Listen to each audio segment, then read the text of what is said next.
Sa unang araw ng plebisito para sa Bangsamoro Organic Law, sumiklab ang kabi-kabilang gulo at aberya. Sa Cotabato City, nabugbog ang dalawang umunoy flying voter at meron pang naitalang mga pagsabog.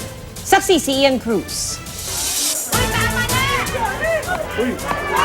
Biglang nagkagulo sa voting center sa Cotabato City nang pagbintangang flying voter ang 17 anyos na lalaking yan.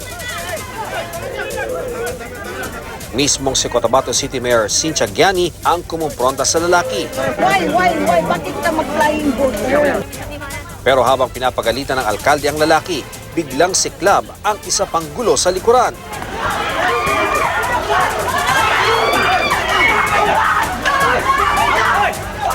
Ang lalaki, kasamahan daw ng 17 anyos, pareho silang dinala sa presinto ng pulisya. Isa namang poll clerk ang inireklamo dahil ibang boto raw ang inilagay niya kesa idinikta ng nagpatulong na botante. Sabi ako doon, naguro ako, sabi mo yes. Sabi nagsulat ko, nagsulat ka doon. Ma'am, kasi ilang beses ako nagsabi sa'yo, no, ma'am. Oh, so pinalitan mo, nahulog mo. Wala, sabi niya. Hinulog mo. Hindi po, madam, ay, ma'am, ipapalit ko po yung akin na boto po sa kanya po.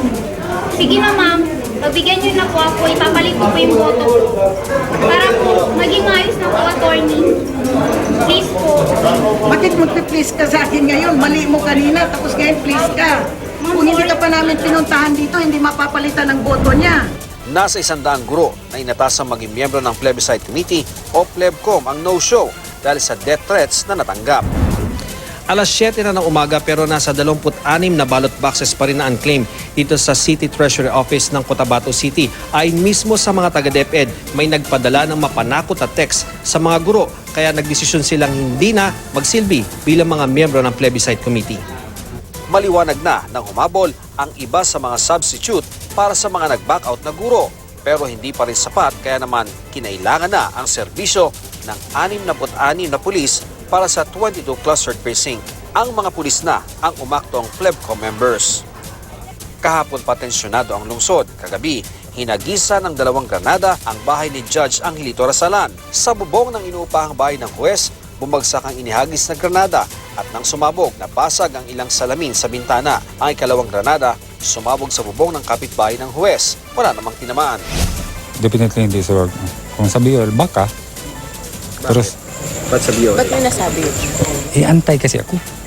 Bukal. Bokal ako. Marami nagsabi sa akin na mag-minor ako. Kanina naman, di kalayuan sa Roas National High School, isang granada ang natagpuan. Sa tulong ng EOD, na-detonate ito at di nakapaminsala.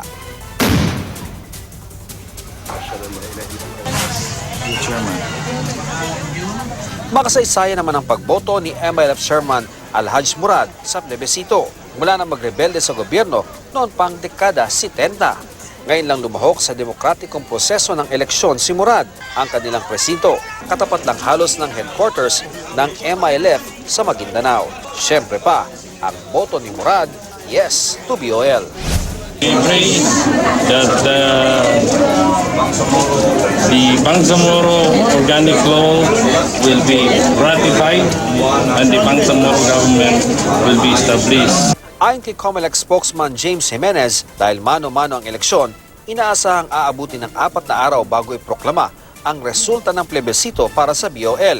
Kung manalo ang yes o karamihan ng sumang-ayon, maitatatag na ang Bangsamoro Autonomous Region in Muslim Mindanao. Ang BARMM ay mas malawak at mas makapangyarihan kumpara sa ARMM. Pero kung manaigang no, hindi na mabubuo ang Bangsamoro at mananatili ang ARMM. Mula rito sa Cotabato City, ako si Ian Cruz, ang inyong saksi.